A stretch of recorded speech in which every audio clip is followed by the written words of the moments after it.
দেখলি না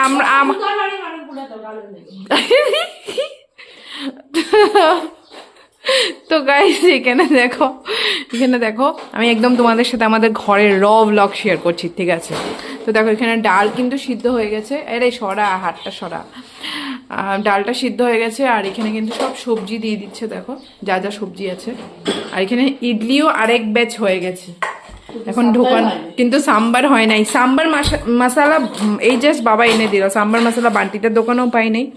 তো এখানে রসুন কুচিও করে নিয়েছে। মানে তোমাদেরকে আর আমি মানে বড় করে শেয়ার করছি না, কেন কি অনেক টাইম লেগে যাচ্ছে। এখন জানো কয়টা বাজে? প্রায় 12টা বাজবে আমার। 12টা বাজবে দেখ কয়টা বাজে? 11টা। ও আচ্ছা,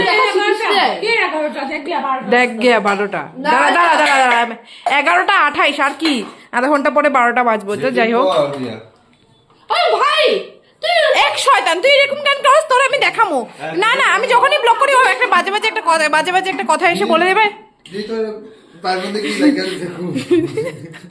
আমার পায়ের মধ্যে গু লেগে গেছে।